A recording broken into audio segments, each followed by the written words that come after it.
کائنات میں اگر پرکھ نہ ہونا کہ کسی نے کسی کی ذات سے پیار کیا ہے تو ابو بکر صدیق نے میرے مصطفیٰ کی ذات سے پیار کیا ہے صلی اللہ علیہ وسلم، حضور کی ذات سے محبت کی۔ اور کب یاری لگائی؟ ابو بکر صدیق کی عمر 16.5 سال تھی۔ کتنی؟ اور نبی پاک کی عمر تقریباً 20 سال تھی۔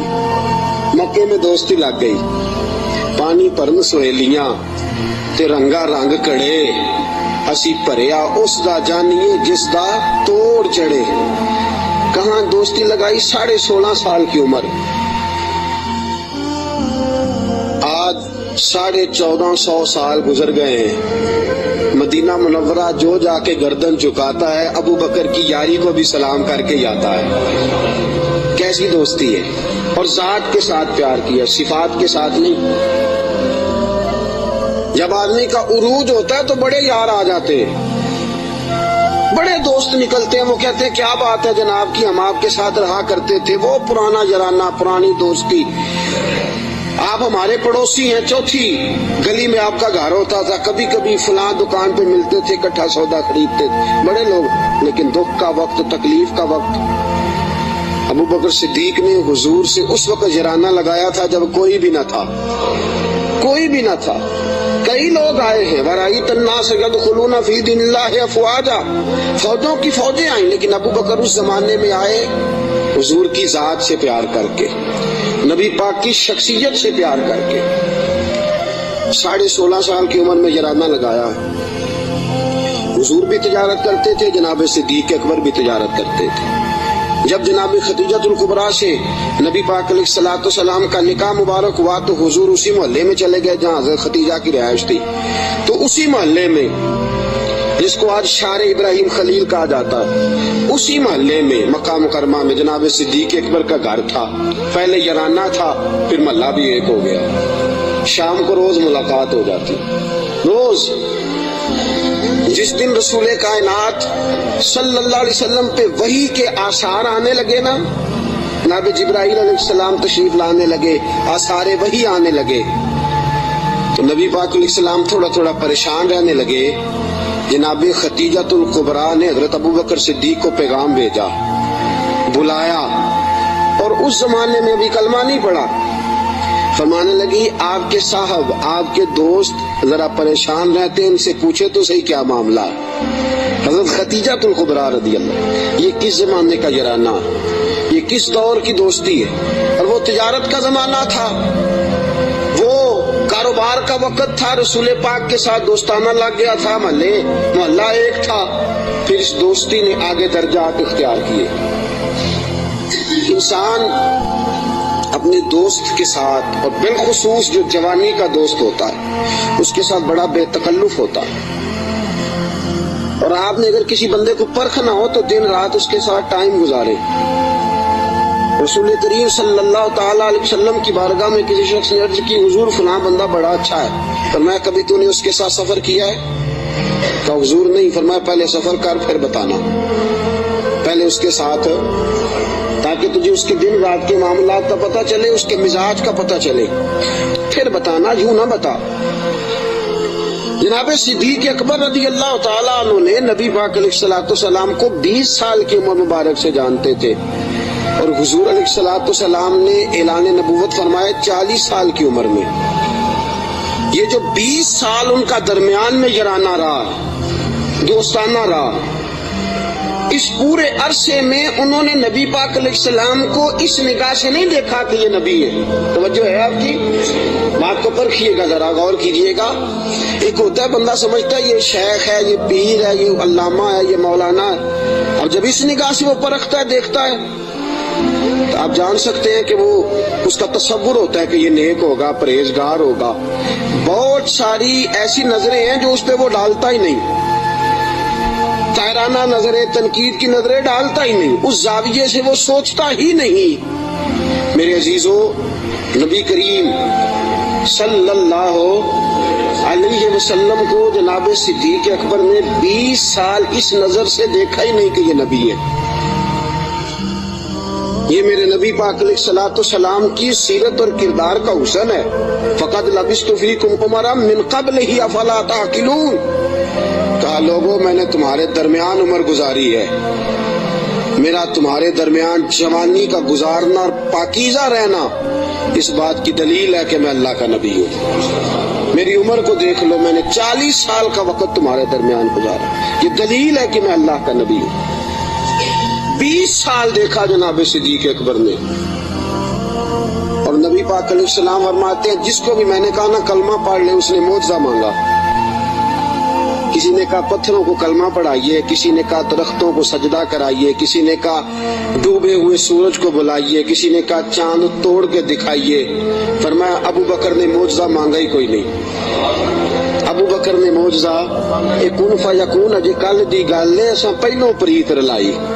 ابو بکر صدیق نے معجزہ مانگا ہی نہیں. میں نے کہا ابو بکر کلمہ پڑھ لے، کہا حضور ٹھیک ہے پڑھا دے، حضور ٹھیک ہے پڑھا دے.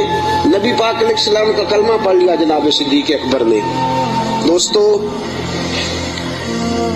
ابو بکر صدیق مکہ مکرمہ کے ایک سنجیدہ ترین شخص کا نام ہے.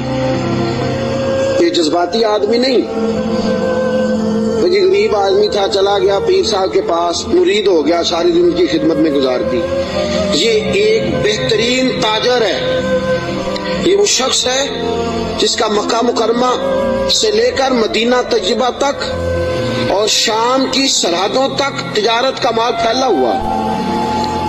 آپ دیکھیے جب ہجرت کر کے حضور گزر رہے ہیں نا مکہ مکرمہ سے مدینہ طیبہ کی طرف، تو بہت سارے لوگ ایسے تھے جو حضور کو نہیں جانتے تھے لیکن جناب صدیق اکبر کو جانتے تھے، واقف تھے حضرت صدیق اکبر کے. حضور انہوں نے جناب ابو بکر صدیق سے پوچھا یہ کون ہے آپ کے ساتھ؟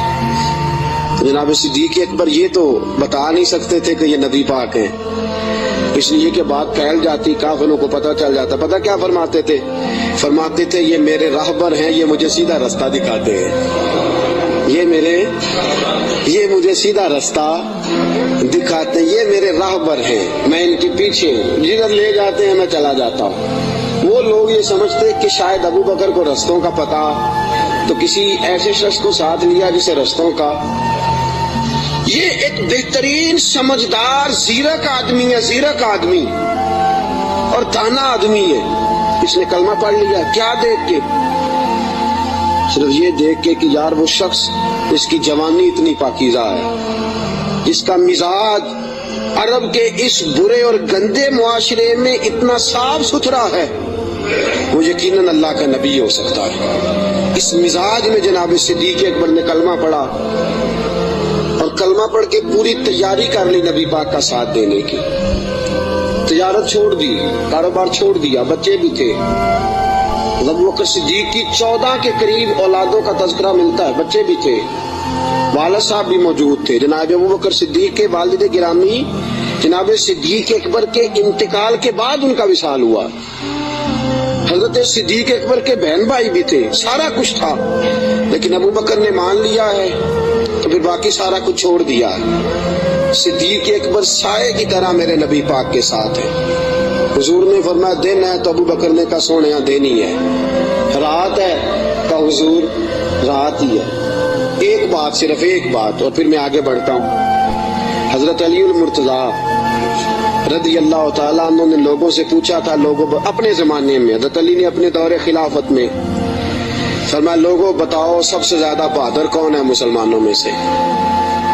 انہوں نے کہا حضور آپ علی ہیں، اسد اللہ و رسول آپ کا لقب ہے، آپ ہی سب سے زیادہ بہادر ہیں، اور کون ہوگا؟ تو جناب علی المرتضیٰ نے فرمایا مکہ مکرمہ میں ایک دن ایسا بھی آیا تھا کہ میرے سامنے کافروں نے رسول پاک کو پکڑ لیا تھا اور سارے مل کے اللہ کے حبیب پہ تشدد کر رہے تھے معاذ اللہ.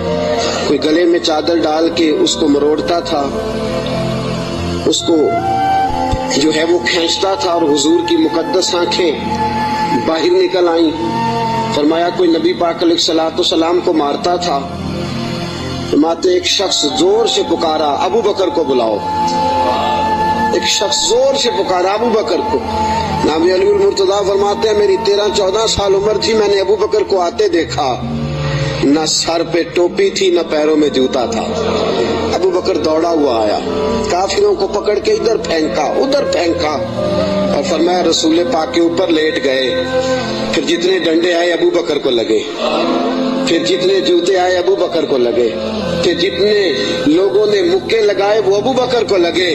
فرمایا لوگوں میں تمہیں بتاتا ہوں کہ کائنات میں اگر علی کسی کو بہادر مانتا ہے تو ابو بکر صدیق کو بہادر مانتا ہے، میں اگر کسی کو بہادر مانتا ہوں تو ابو بکر کو بہادر مانتا ہوں۔ ساتھیوں یاد رکھو، کرب کے عالم میں، اس دکھ اور دقت اور پریشانی کے عالم میں رسول پاک کے ساتھ تعاون کرنا، ساتھ کھڑے رہنا۔ اور حضور کا اعتماد پتہ کتنا تھا؟ ہجرت مدینہ کا حکم آ گیا، سارے صحابہ کو حضور نے فرمایا چلے جاؤ، سب کو کہا جاؤ مدینے، چلے گئے۔ جناب صدیق اکبر کہنے لگے حضور میرے لیے کیا حکم ہے؟ اگر آپ اس فکرے کو سمجھتے تو بڑی گہرائی ہے، بھئی سب کو حکم دے دیا، تیرے لیے کوئی انوکھا ہوگا؟ توجہ ہے آپ کی؟ سب کو کہ چلے جاؤ سارے۔ ابو بکر پوچھتے ہیں حضور میرے لیے کیا حکم ہے؟ جب سب کو کہہ دیا تو ابو بکر اندر نہیں آیا سب کے، کہا حضور میرے لیے۔ ابو بکر جانتے تھے باقی سب کا حکم اور ہوتا ہے، ابو بکر کا اور ہوتا ہے۔ سارے چلے جاؤ، حضور میرے لیے کیا حکم ہے؟ فرمایا تو نے نہیں جانا، تیرے لیے نہیں۔ حضور میرے لیے نہیں؟ نبی پاک علیہ السلام نے فرمایا مجھے امید ہے مجھے بھی اجازت مل جائے گی، دونوں کٹھے ہی جائیں گے، تجھے ساتھ لے کے جانا۔ بس تیاری شروع ہو گئی۔ ایک روایت میں 2 اور امام راضی کہتے ہیں نہیں 3 تھیں، 3 اونٹنیاں موٹی تازی تیار کر لی۔ اب دیکھو ڈیوٹی لگ رہی ہے، یہ تاجر آدمی ہے، تاجر گھاٹے کا سودا نہیں کرتے، نقصان کی بات نہیں کرتے۔ اس شخص نے دیکھی انداز کیا اختیار کیا ہے۔ حضرت ابو بکر صدیق نے اپنے غلام جناب عامر بن فہیرہ رضی اللہ تعالیٰ عنہ سے کہا تو نے دن بھر بکریاں چرانی ہیں اور جب شام پڑ جائے اندھیرا چھا جائے تو غار ثور کے سامنے بکریاں لے آنی ہیں، میں وہاں آؤں گا اور میں اتر کے بکریوں کا دودھ دھو کے لے جاؤں گا اور حضور کو پلا دوں گا۔ یہ غلام کی ڈیوٹی لگ گئی۔ اپنے بیٹے عبداللہ بن ابو بکر سے کہا کہ تو دن بھر کافروں کی سرگرمیوں کا خیال رکھے گا اور شام کو آ کے مجھے خبر کرے گا کہ ان کا نیا منصوبہ کیا ہے۔ اپنی بیٹی حضرت اسماء بنت ابی بکر سے فرمایا بیٹی ڈیلی تازہ کھانا پکا کے لانا، تازہ کھانا، اور دیکھنا شام کو کھانا لائے تو اتنا لانا کہ صبح بھی کھا سکے۔ ابو بکر صدیق رضی اللہ تعالیٰ عنہ کے پاس 40,000 دینار تھے گھر میں پڑے ہوئے، والد صاحب نابینا تھے۔ ابو بکر صدیق نے 40,000 دینار تھیلے میں ڈالے، اس جگہ چھوٹے چھوٹے پتھر رکھے، اوپر کپڑا ڈالا اور فرمایا بیٹی اگر ابا جی پوچھے نا پیسے تو نہیں لے گیا ابو بکر، تو ان کا ہاتھ پکڑ کے کپڑے کو لگا دینا، وہ سمجھیں گے پیسے ادھر ہی ہے۔ لہذا سارا کچھ تیار کر کے صدیق اکبر اب تیار ہیں، کب بلاوا آتا ہے؟ سیدہ طیبہ طاہرہ حضرت عائشہ صدیقہ فرماتی ہیں ابو بکر کے گھر کو یہ شان حاصل تھی کہ رسول پاک دن میں 2 مرتبہ ابو بکر کے گھر آیا کرتے تھے، صبح بھی آتے تھے شام بھی آتے تھے، 2 مرتبہ دن میں تشریف لاتے تھے۔ فرماتی ہیں رات کا وقت ہے، میرے والد گرامی کو حضور نے کہہ دیا ہے، ادھر سارے کافروں نے نبی پاک علیہ السلام کا مکان محاصرہ کر لیا ہے۔ حضور گھر سے نکلے، ابو بکر کے دروازے پہ دستک دینے لگے، ہاتھ رکھا دروازہ کھول گیا، ہاتھ آدھی رات کا وقت ہے، ہاتھ رکھا دستک دینے کے لیے دروازہ کھول گیا، دروازہ کھلا تو ابو بکر دروازے کے پیچھے کھڑے ہیں۔ حضور نے فرمایا تو سویا نہیں، تو جاگ رہا ہے؟ کہ سونیا جس دن آپ نے فرمایا تھا نا جانا ہے ساری رات ہی دروازے پہ کھڑا رہتا ہوں۔ سونا کس کو یاد ہے؟ سونا مرنے کے بعد بھی میری آنکھیں کھلی رہی، مرنے کے بعد بھی میری آنکھیں کھلی رہی، مجھے عادت جو پڑ گئی تھی تیرے انتظار کی، کہ یا رسول اللہ جس دن فرمایا تھا جانا ہے ساری رات دروازہ کھول کے انتظار کرتا ہوں، سونا جب بھی آئے گا فوراً نکلیں گے۔ رسول پاک علیہ السلام نے فرمایا میرے پاس جبریل آئے اور عرض کرنے لگے حضور آپ کو اجازت ہے ہجرت کر سکتے ہیں؟ تو میں نے کہا میرے ساتھ کون جائے گا؟ تو جناب جبریل کہنے لگے رب فرماتا ہے ابو بکر کو ساتھ لے جانا۔ ابو بکر صدیق کو ساتھ نکلے۔ اب ایک شخص تھا عبداللہ بن عریت اس کا نام تھا۔ جناب صدیق اکبر چونکہ رستہ وہ اختیار کرنا تھا مدینے جانے کے لیے کہ جو عام رستہ نہیں، جس سے سب لوگ جاتے تھے، اس رستے نہیں جانا تھا۔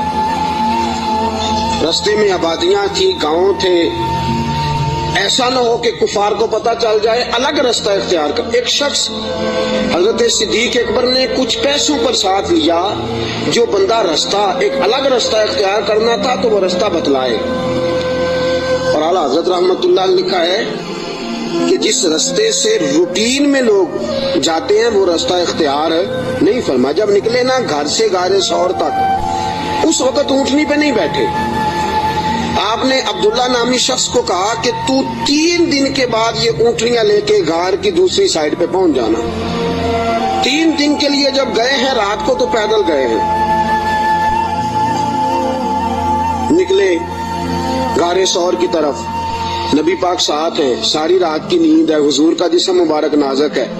غار ثور تک جاتے ہی تھک گئے رسول پاک علیہ السلام، بظاہر تھک گئے، عمر بھی زیادہ نہیں۔ ابو بکر صدیق 2-2.5 سال تو چھوٹے ہیں صرف۔ رسول پاک صلی اللہ علیہ وسلم غار ثور پہ جانا ہے، اللہ آپ سب کو مکے لے جائے، آمین تو کہہ دو، اللہ آپ کو مکے لے جائے، لے جائے اللہ تبارک و تعالیٰ آپ کو، تو پھر آپ غار ثور پہ بھی جائیں۔ ویسے مجھے ایک شخص ملا مکے میں جو کہتا ہے مجھے 18 سال ہو گئے میں اوپر نہیں گیا، ڈر لگتا ہے۔ 18 سال ہو گئے رہتے ہوئے، اوپر گیا اس لیے کہ اونچی بڑی ہے، 5413 فٹ اونچی غار ہے، 5400، رستہ بھی کوئی نہیں۔ اور یہ وہ غار ہے جس کا اللہ نے قرآن میں ذکر فرمایا ہے، اذ ہما فی الغار، جب وہ دونوں غار میں تھے۔ اور وہاں اتنے سیانے پڑھے لکھے مولوی رہتے ہیں، جس غار کا اللہ نے قرآن میں ذکر کیا کہتے اوپر نہ جانا۔ بھئی اللہ نے قرآن میں ذکر کر دیا، اسے دیکھنے نہ جائیں، کیا خیال ہے؟ تو اوپر نہ جانا۔ نبی پاک تو کام کے لیے گئے تھے، تمہیں کیا کام ہے؟ تو ہم نے کہا ہم کام تو پوچھتے نہیں، ہم نے نہ کبھی قطرے پہ غور کیا اور نہ دریا دیکھا، بس جہاں تیری جھلک دیکھی وہیں ڈوب گئے۔ اب 5413 فٹ اونچی غار ہے، رستہ آج بھی صحیح نہیں، بندہ چڑھ سکتا؟ تسی کدوں آکھنا نہیں، جڑے چڑھے انہوں نے پوچھو بندہ کی ہے۔ 5413 فٹ اونچی غار ہے، رستہ آج بھی ٹھیک ہے، حالانکہ بڑا بن گیا، بڑا بنایا لوگوں نے، کوشش کر کے ہمت کر کے بنایا، لیکن آج بھی رستہ ٹھیک ہے۔ اس دور میں کیسا ہوگا؟ اور ایک بات میں آپ کو پہلے بتا چکا کہ وہ رستہ اختیار بھی نہیں کرنا غار پہ جانے کے لیے جو روٹین میں لوگ استعمال کرتے ہیں، الگ رستے سے جانا ہے، وہ رستہ تو استعمال ہی نہیں کرنا۔ اب تھوڑا سا رستہ چڑھے، الگ رستہ ہے، غار ثور پہ چڑھنا ہے۔ ابو بکر صدیق فرماتے ہیں اچانک میری نظر پڑی تو حضور کے مقدس قدموں سے خون بہ رہا تھا، اچانک نظر پڑی۔ بڑے بڑے پہلوان لوگ میں نے دیکھے ہیں، نصیبوں والے، جو ویل چیئر پہ اپنے ابا جی کو سارا حج کرا دیتے ہیں، بڑے نصیبوں والے، ویل چیئر پہ پیچھے سے دھکا لگا کے اپنے والد کو والدہ کو حج سارا کرا، مینا، مزدلفہ، عرفات، صفا، مروہ، سارا کچھ کرا دیتے۔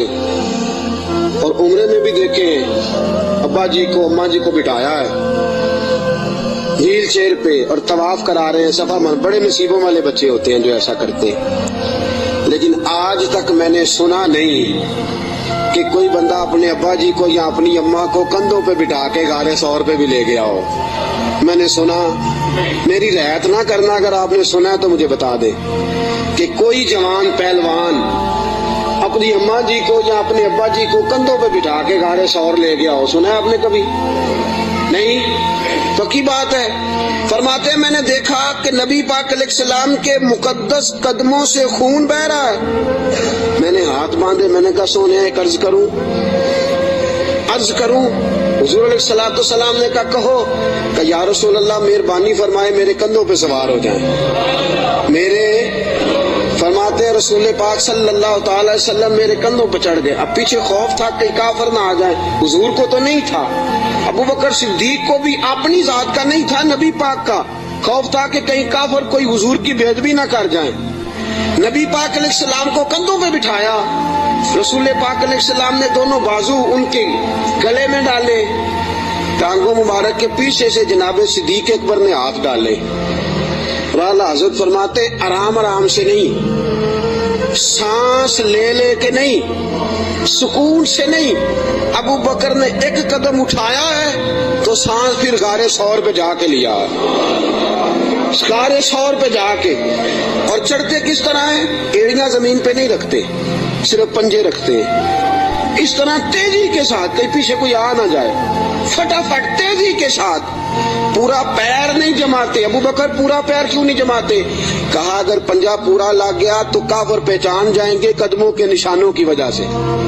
پورا پنجہ اور تیزی کے ساتھ. تیزی میاں محمد بخش صاحب عارف کھڑی رحمت اللہ علیہ فرماتے ہیں ویکھو پپا پار قدم نہیں جلاؤندا, پپا پار پورا قدم نہیں جلاؤندا, پپا پار قدم نہیں لاؤندا تے سور پہاڑ تے چڑھیا جاندا. پپا پار قدم نہیں لاؤندا سور پہاڑ تے چڑھیا او پیا جاندا تے یار نبی دا. تیز تیز جا رہے تھے نا تو بزرگوں نے اس کی منظر کشی کی, تیزی سے بات کی.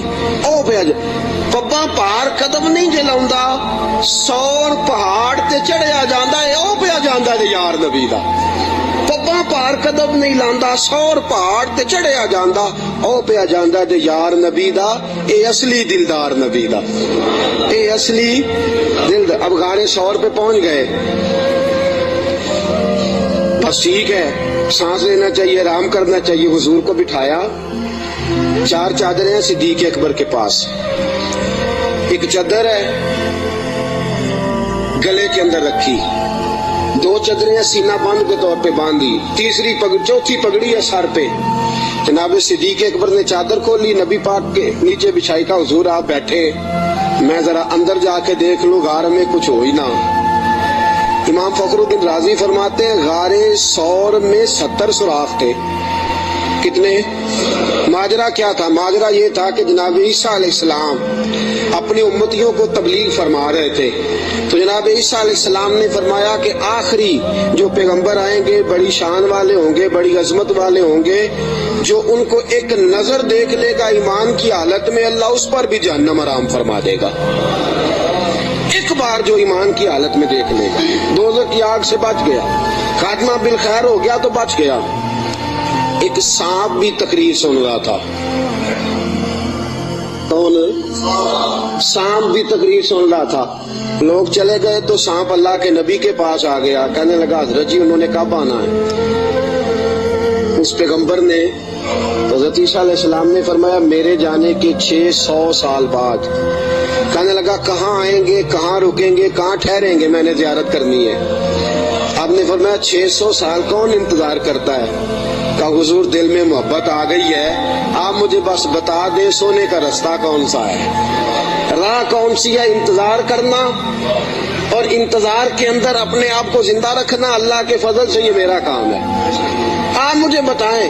حضرت عیسیٰ علیہ السلام نے فرمایا وہ مکے میں آئیں گے, ہجرت کر کے مدینے جائیں گے. مجھے اللہ تبارک و تعالیٰ کے لوح محفوظ سے پتا چلا ہے کہ ایک غار ہے غار ثور, جس میں 3 دن اور 3 راتیں وہ قیام کریں گے. کہنے لگا سونیا بس مجھے رستہ بتا دے, وہی میں ڈیرا لگا لیتا ہوں جا کے. وہ 600 سال پہلے آ گیا. جب وہ غار ثور میں پہنچا اس نے سوچا کہ غار ثور میں آ گیا ہوں تو اس میں حضور تشریف لائیں گے تو نبی پاک بیٹھیں گے بھی, آرام بھی کریں گے, لیٹیں گے بھی. میں اتنے سوراخ بنا لیتا ہوں کہ اگر 10 15 20 30 بند بھی ہو گئے تو کوئی نہ کوئی تو کھلا رہے گا ہی نا, تو میں باہر آ کے زیارت کر لوں گا, کرنی تو زیارت ہے. اس نے 2 4 10 سوراخ نہیں کیے, پورے 70 کیے. 70 کیے. اب وہ اس کا اپنا عشق تھا اور یہ جو اندر بند کرنے گیا اس کا اپنا عشق تھا. اس نے 70 سوراخ کیے کہ چلو کوئی تو کھلا رہے گا نا. ابو بکر صدیق نے کہا باری میری ہے دیکھنے کی, کسی اور کو موقع مل ہی نہیں سکتا. جناب صدیق اکبر رضی اللہ تعالیٰ عنہ نے سارے کپڑے پھاڑ دیے اپنے, ساری چادریں, ساری پگڑیاں. 69 امام راضی کہتے ہیں 69 سوراخ بند کر دیے, کپڑا ہی ختم ہو گیا. 70 کے لیے کپڑا بچا. اور فرماتے ہیں حال یہ تھا کہ آپ جو سوراخ بند کرتے سانپ دوسری طرف بھاگ جاتا, ادھر سے بھی بند کر دیتے, تیسری طرف بھاگ جاتا, ادھر سے بھی بند کر دیتے. 69 سوراخ بند. 70ویں سوراخ کی باری آئی. ابو بکر صدیق نے کہا حضور آ جائیں. نبی پاک اندر تشریف لے آئے. اب آتے ہی میرے حبیب کا پہلا جملہ یہ تھا میں نے آرام کرنا ہے. میں اس خوف میں, اس عالم میں نیند تو نہیں نہ آتی, لیکن حضور جانتے تھے میرے رب کا وعدہ ہے کہ وہ لوگوں سے میری حفاظت کرے گا, مجھے کچھ نہیں ہونے والا. ابو بکر صدیق نے اس جگہ ایڑی رکھی جو سوراخ خالی تھا, حضور کو گودی میں لٹا لیا. اب ابو بکر صدیق جلوے نظارے کرنے لگے. امام راضی کہتے ہیں سانپ آیا, اس نے پہلے گزارش کی ابو بکر سے, اس نے اپنا چہرہ رگڑا ابو بکر کی ایڑی سے, کہنے لگا ابو بکر تھوڑا موقع دے دے یار, تھوڑا ٹائم دے دے. تو ابو بکر کہنے لگے نہیں باری میری ہے, تو آج ہی تو موقع ملا ہے راج راج کے, یار باری میری ہے تجھے کیسے موقع, یہ تو کبھی کسی نصیبوں والوں کو ملتا ہے تصور شہر پکانے کا موقع. ایک میں ہوں, دوسرا میرا یار ہے, تیسرا کوئی نہیں, کوئی اور تیسرا نہیں. ایک حرف سجن دے نا دا سانو دسدا وانگ قرآن, ہر دم یاد سجن وچ رہنا ساڈا اے ہوئی ورد گیان, تے صورت یار دی ویندیا رہنا یہ سب عملان دی جان. سجنا ساڈا دین کی پوچھنا, ساڈا اے ہوئی دین ایمان ہے. میری باری ہے. ابو بکر کہتے ہیں میں نہیں آنے دیتا. اس نے پہلے گزارش کی ہے. جناب صدیق اکبر کی بے ادبی فرماتے ہیں جب نانا مانے بات تو اس نے 19 ڈنگ مارے. کتنے بولیے گا ذرا, 19 ڈنگ مارے. اللہ نہ کرے, خدا نہ کرے کہ دوران جمعہ کوئی چونٹی آپ کا پیر کاٹ لے, میری تقریر چھوڑ کے سارے آپ کو دیکھنے لگ جائیں گے. اللہ نہ کرے چونٹی پیر کاٹ لے, شور ہو جائے گا, پیچھے کرو پیچھے کرو, بڑا مسئلہ. اور زہر کی خاصیت ہے جب زہر کسی آدمی میں سرایت کر جاتا ہے تو پھر اندر کا جو وجود کا اندر کا حصہ ہوتا ہے پھٹ جاتا ہے, جگر پھٹ جاتا ہے, گردے پھٹ جاتے ہیں, منہ سے ناک سے خون نکلتا ہے. 19 بار ڈانگ مارا. کسی نے جناب صدیق اکبر سے کہا آپ کی ڈانگ کی طرف خیال نہیں گیا؟ فرمانے لگے میں ڈانگ دیکھتا کہ محمد کا رنگ دیکھتا, ڈانگ دیکھتا کہ رسول پاک علیہ السلام کا رنگ دیکھتا. ڈانگ کی کس کو پرواہ تھی؟ چونکہ زہر گرم ہوتا ہے, انسان کے وجود کو تپا دیتا ہے. ابو بکر روئے نہیں, وہ تپایا نا جب اس نے تو خود بخود آنسو نکلے اور خود بخود حضور کے چہرے پہ گرے. میرے رسول پاک کی آنکھ کھلی. کیا ہوا؟ آپ کو کوئی چیز ابھی یہاں آ کے کاٹتی ہے, میں پوچھتا ہوں جی کیا ہوا, تو آپ کیا کہیں گے حضرت علامہ مولانا فلاں فلاں فلاں فلاں صاحب مجھے جناب چیونٹی نے کاٹ لیا. یہ تو نہیں نا بندہ کہتا بھئی یہاں آپ کو سانپ نے کاٹا ہے, تو آپ تو کہیں گے سانپ سانپ سانپ. مولانا بیٹھے ہوں یا مفتی بیٹھے ہوں, مجھے تو سانپ لڑ گیا ہے. نبی پاک صلی اللہ تعالیٰ علیہ وسلم نے فرمایا ابو بکر کیا ہوا؟ چاہیے تھا نا جناب صدیق اکبر کہتے کہ سانپ نے کاٹ لیا, حضور سانپ آ گیا, سانپ نے زخم کیا ہے. کیوں نہیں فرمایا؟ حالانکہ ایمرجنسی جب لگتی ہے تو القابات کا خیال نہیں رہتا. لوگ تو آداب کا خیال نہیں رکھتے, دوڑ نکلتے ہیں, بھاگ جاتے ہیں. پریشانی کے عالم میں یاد نہیں رہتا سامنے کون ہے, ادھر کون ہے, دائیں بائیں کون ہے. حضور نے فرمایا کیا ہوا؟ تو ابو بکر صدیق کہنے لگے فدا کا روحی و قلبی یا رسول اللہ, سونیا میرا دل بھی قربان ہے, میری روح بھی آپ پہ قربان ہے. پھر فرماتے ہیں فدا کا ابی و امی یا رسول اللہ, حضور میری ماں بھی آپ کے قدموں پہ قربان, میرا باپ کی آپ کے قدموں پہ قربان. حضور نے فرمایا ہوا کیا ہے؟ کہا حضور کچھ بھی نہیں, ذرا سانپ نے کاٹ لیا ہے. سانپ نے ذرا پہلے 2 بار حضور آپ پہ میری جان قربان, میرا دل قربان, حضور میری ماں قربان, میرا باپ. ہوا کیا؟ حضور سانپ نے. اس ایمرجنسی میں بھی ابو بکر صدیق حضور کے آداب کو بھولے، نبی پاک علیہ السلام کے آداب کو، منصب کو بھولے نہیں۔ میرے رسول پاک صلی اللہ تعالی علیہ وسلم نے فرمایا ابو بکر ایڑی میرے سامنے تو کرو۔ نبی کریم علیہ السلام کے سامنے ایڑی کی تو تھوڑا لعاب دہن حضور نے لگایا۔